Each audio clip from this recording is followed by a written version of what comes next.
Right now at 5, First Lady Dr. Jill Biden's national vaccine tour stops in Dallas. Her message to North Texans ahead of Independence Day weekend. And speaking of the holiday, the new incentive Southwest is offering employees to help ease a surge in travel. You're watching NBC 5 News at 5. We begin with the First Lady's visit to DFW today. She's touring vaccine sites in Texas, urging everyone who can to get a COVID-19 shot. Let's get right to NBC 5's Brian Curtis live for us. Brian, this is all part of a wider campaign, right? Yeah, that's right, Meredith. This is a 3-city trip. It's part of a nationwide tour to reach Americans who the White House says still need protection against the virus. First Lady Dr. Jill Biden visited a vaccine clinic at Emmett J. Conrad High School. Former Dallas Cowboy and Football Hall of Famer Emmitt Smith was on hand for the event. The First Lady is highlighting the ease of getting vaccinated and mobilizing grassroots vaccine education and outreach efforts. She spoke just moments ago. Really, this will make such a difference in your lives and the lives of your families. So you're doing the right thing. And I hope you all go out and spread the word. Dr. Biden is also visiting Houston, where second gentleman Doug Emhoff will join her at a Houston Astros vaccine event. The two will then travel to Phoenix tomorrow. Now, earlier this month, the White House acknowledged that President Biden will fall short of reaching his goal of vaccinating 70% of all American adults with at least one shot by Independence Day. We will have much more on Dr. Biden's visit tonight at 6, Meredith, including Julie Fine one-on-one with the First Lady. I'll send it back to you. All right, Brian, thank you. Well, a check of the weather now. Showers are moving through parts of the region. You can see the green there on the radar. Let's get right over to NBC 5 Chief Meteorologist Rick Mitchell with how things are shaping up for tonight. Rick? You know, Meredith, I like some good popcorn, right? I do. And this is what we call popcorn convection. Just kind of pops up here, pops up there. Nothing terribly widespread. But there are showers and thunderstorms. Nothing severe. The worst thing to be concerned with would be an occasional lightning strike. Notice how wasn't there near Oak Cliff, and then all of a sudden that cell just kind of blossomed. And that will have some heavy downpours. That's lifting off to the north. Other cells lifting off to the north as well. They pop up and then they tend to dissipate fairly quickly, but then a new one comes on in. We have one that's coming into Argyle right now, right along 377, southern sides of Denton County, and then out through Parker County, Weatherford, getting some showers and thunderstorms close by. And here's kind of a big area that's already moved through Athens, coming on into Maybank and Gun Barrel City, and all moving off to the northwest. This is the bigger, broader view of these showers and thunderstorms. The feature that is causing this widespread rain is going to be moving away, so our rain chances actually go down. But between now and the 4th of July, guess what? They go back up again. I'll tell you when I come back. Meredith? All right, see you then, Rick. Thank you. Dallas-based Southwest is urging flight attendants to take extra shifts for double the pay to help avoid flight disruptions. It comes as the industry expects a surge in Independence Day weekend travel. U.S. Airlines took $54 billion in federal aid in exchange for not furloughing workers during the pandemic. But thousands of Southwest employees and other airlines took buyouts or leaves of absence at the urging of company executives. The surge at the border will be front and center again tomorrow in South Texas when Governor Abbott is joined by former President Donald Trump. They will hold a town hall and then tour the border as part of the governor's effort to drum up money and support to build a wall along the Texas-Mexico border. NBC 5's Maria Guerrero is in South Texas with that story. Say every night. There's no stop. That's why we have our dogs. In the border town of Granjeno, just outside of McAllen, I've seen up to 20 of them. the country's immigration debate is at Joe Flores' doorstep just about every day. So he welcomes former President Trump's visit and Governor Abbott's vow to finish the border wall. Now that they stopped the wall and Trump is out, this guy comes in with a new game and he thinks he's up here, but I mean, he's made it worse. he's made it worse. I mean, he opened up a can of worms, really, what he did. A sentiment not everyone in the Valley shares. We feel like we've said it over and over and over again. We don't want a wall. Migrant and anti-wall groups will hold their own town hall tomorrow, sending a message to the 45th president. Definitively sent the message, you're out, you're fired, and I think he should stay fired. He should stay away. He shouldn't be trying to continue to rile up his base. Caught in the middle of the debate are families seeking asylum. You'll find many waiting at the airport. Jose Canales and his 4-year-old son are flying to New York after leaving Honduras, where he says there aren't any jobs, despite billions of American dollars sent to Central American countries. La corrupción. Sí, corrupción en el gobierno. His country's corrupt government is to blame, he says, pleading for compassion as the governor and officials welcome the former president with a briefing and a tour critics call a political stunt. That briefing will happen tomorrow morning at 11:30 at the DPS headquarters in Weslaco. They will then tour the unfinished border wall. Scattered thunderstorms, by the way, are in the forecast. In the Rio Grande Valley, Maria Guerrero, NBC 5. The governor has pledged to fund the wall using money from the state's prison system and by crowdsourcing. So far, $656,000 have been raised for this. Legal challenges, however, are likely. South Dakota Governor Kristi Noem says she will join a growing list of Republican governors sending law enforcement officers to the U.S. border with Mexico. She says she will send up to 50 South Dakota National Guard troops to Texas. This announcement comes as the GOP ramps up a political fight with President Joe Biden over border security. The family of former Los Angeles Angels pitcher Tyler Skaggs filed lawsuits in Texas and California against the team and 2 former employees. The lawsuits named the Angels organization as well as former communications directors Tim Meade and Eric Kay as defendants. Skaggs was found dead of an overdose in a South Lake hotel room July 1st, 2019. In October, a federal grand jury in Fort Worth indicted Kay for allegedly providing Skaggs with the drugs that caused his death. His trial is set to begin August 16th. The lawsuit also says Meade knew Kay was allegedly giving drugs to players and did nothing. We could be just months away from a COVID-19 vaccine for kids 5 and up. Pfizer is currently studying the vaccine effectiveness for children in that age group. Doctors say the kids in this trial are playing an important role in an even more important time. We now have a Delta variant. We now have all these aggressive variants, and we don't know what the long-term implications of being infected with those types of variants at a young age are. One of the child participants is 9-year-old Diamo, and he says he's ready for some normalcy to return to his life. His mom, dad, and even 13-year-old brother Ezra have all been vaccinated and can mostly return to life before COVID, he says. So when I heard that Ezra got his vaccination, I was excited for him, but it was kind of sad that I couldn't get one, and I still had to wear that sticky, smelly, disgusting mask. And there are more than 4,000 children ages 5 and up participating in Pfizer's vaccine study. The idea of summer school has not always been equated to be fun, right? But at Fort Worth ISD, they're trying to change that perception. Their summer learning program has tripled its enrollment compared to the 2019 school year. As Lili Zheng shows us, they are trying to recover the learning loss caused in the pandemic. It's science and technology, up close and personal, or in this case, shot a few yards away.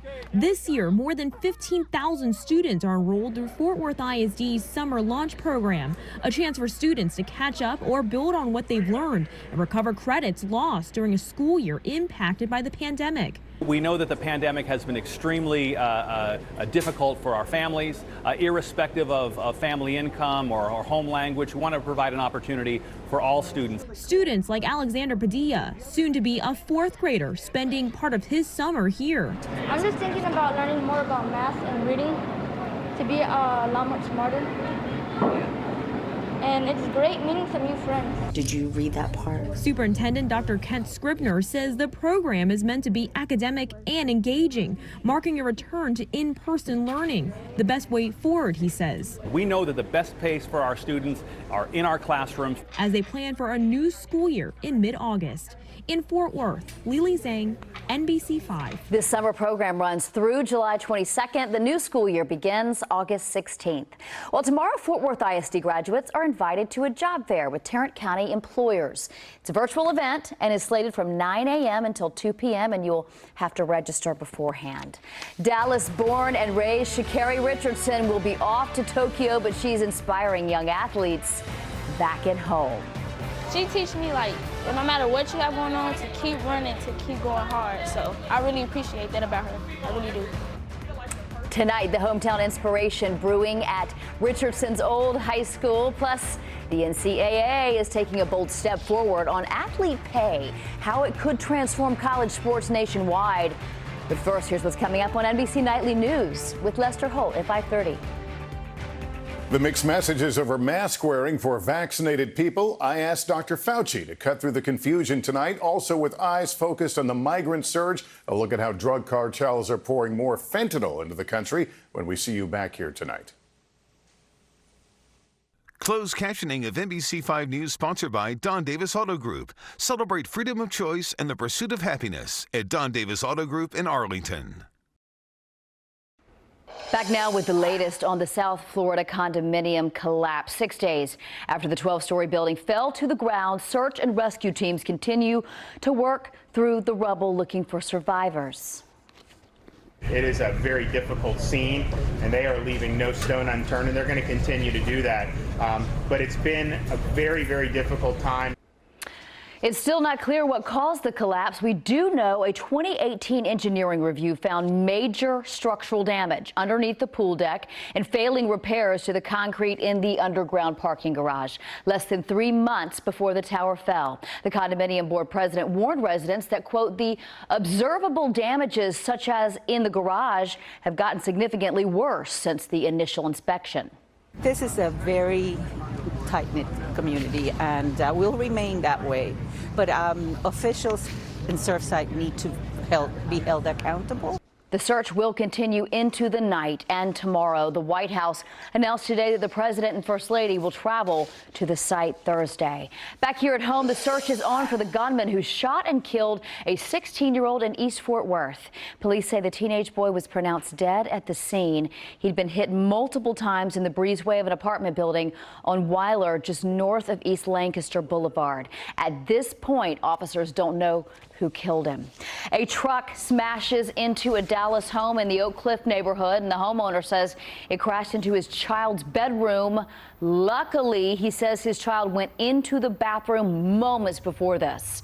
No one else was hurt. Police say they believe the driver, Samuel Stone, was intoxicated. Stone is now behind bars, and neighbors say this is not the first time a vehicle has smashed into this very same house. Today, the NCAA is taking a huge step toward student athletes being able to profit off their own name, images, and likeness. The D1 Council has recommended an interim policy to the board of directors that would pave the way for student athlete pay. NBC's Stephanie Gosk explains how the new policy wouldn't just benefit the top 1% of superstar athletes. A potential slam dunk off the court for college athletes, hoping to earn money from their fame. The Division I Council recommending an interim policy to the NCAA's board of directors that would allow student athletes to profit from their own names, images, and likenesses. With the NCAA's Board of Governors set to meet tomorrow, the council's recommendation comes ahead of a flurry of state measures that will take effect Thursday, allowing athletes in places like Alabama, Florida, and Texas to profit. I think name, image, and likeness could help equalize opportunities for athletes, both men and women. Experts say star players aren't the only ones who would benefit. College athletes across the country will be able to sign endorsement deals. They'll be able to be paid to sponsor camps. They'll be able to be paid by going on social media and having a big following. And there is momentum on the athlete side. Last week's unanimous Supreme Court decision upheld a ruling that the NCAA can't block educational benefits like paid internships and computers for college athletes.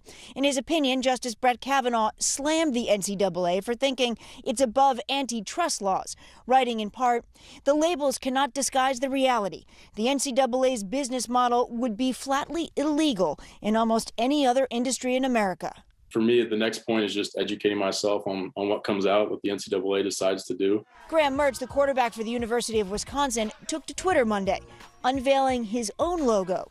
He says his focus remains on the field while developing as a person off it. It's a great opportunity to grow and to grow your brand, but it's also how can you not let that take away from the team goal of winning games. And that was Stephanie Gosk reporting. Hometown hopeful Sha'Carri Richardson wowed the world during her Olympic trial runs. The fastest woman in America. She will compete for gold in the 100-meter in Tokyo. But her success is no surprise to her former coach and the young women she's inspiring at Dallas's Carter High School. Here's Katy Blakey. Good job. Keep them arms moving. At Carter High School, move your arms. Summer workouts can lead to state titles. Work, work, work, work, work, work, work. Quick, quick, quick. Track coach Lauren Cross guided Olympian Sha'Carri Richardson to multiple wins when she competed for Carter. And I immediately knew she was talented. You know, she was self-motivated, she had self-discipline, and she liked to work hard. Cross was in the stands when the world was introduced to the woman she's known for years. The bold, brash sprinter, unafraid to be herself. For everything that she's been through, she knows that hard work is what gets you there. And I think that her confidence is allowing other girls to say, hey, if she can do it, then so can I. Keep that head up, chin up. Inspiring girls like incoming senior Alnicia Clayton. Yes, I really do, yes. Who was a sprinter too. She teach me, like, no matter what you have going on, to keep running, to keep going hard. So I really appreciate that about her. I really do. And junior Jadia Slack. You know how she have her hair and nails, she do her, she's comfortable when she's running, and that's what I like. I want to be comfortable when I'm running. Sending a message to these athletes and the world about what young women from Carter High School can achieve. If Sha'Carri, she can get out there, then we can get out there too. Go down. One of us is coming up. Maybe all of us will come up eventually. Let's go. In Dallas. Just like that, yeah. Katy Blakey, NBC 5. Plans are in the works for a big watch party so that all the students at Carter High School can cheer on Sha'Carri Richardson in her quest for gold. After dealing with ice storm damage and then heavy rain damage, the Oasis at Joe Pool Lake has finally reopened. Heavy rains over the Memorial Day weekend dried up business for the popular restaurant, but now, after making some repairs, the business is back to full capacity. Vets are seeing an increase in pet visits, and heat, surprisingly, is not to blame. It's not the only weather risk to your furry family member.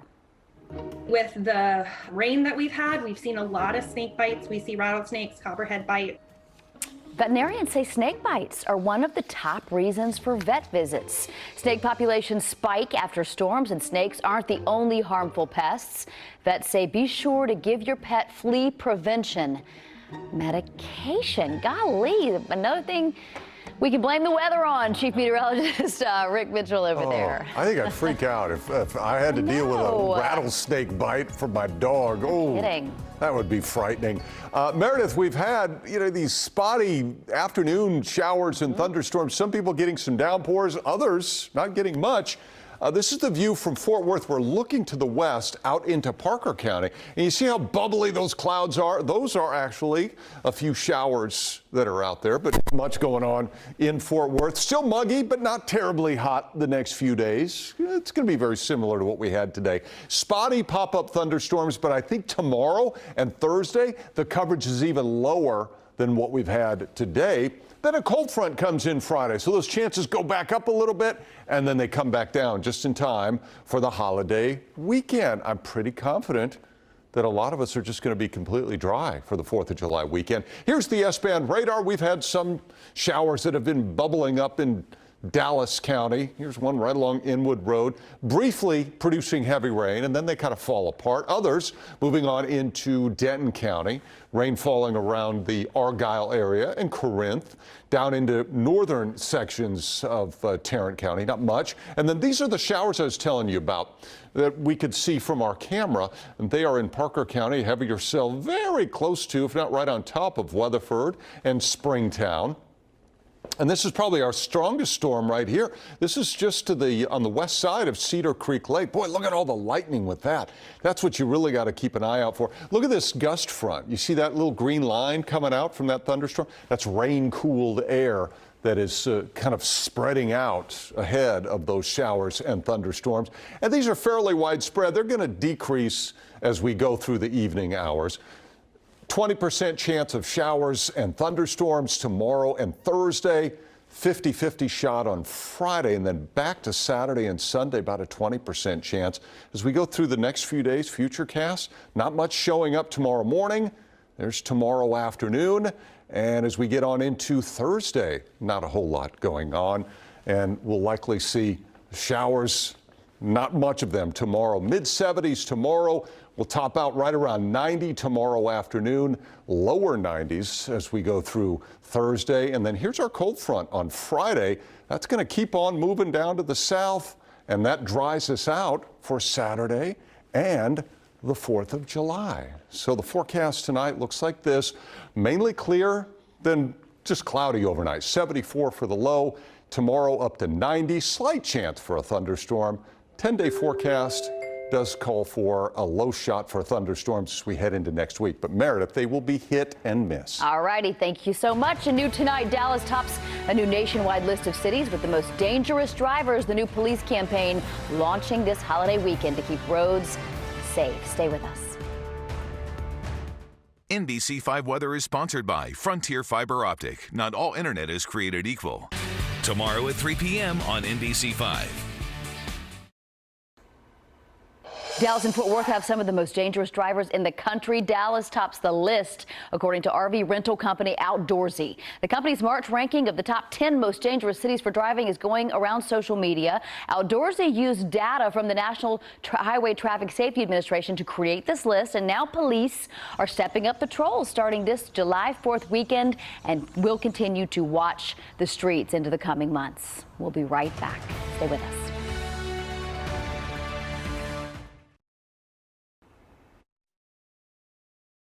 Holt, mass confusion as concern mounts over the new Delta variant. Tens of millions of Americans will be gathering this holiday weekend. The urgent warnings to mask up indoors and the call to investigate from dozens of international scientists wanting to know more about the origins of COVID, plus the spike in gas prices ahead of Independence Day. NBC Nightly News with Lester Holt starts right now.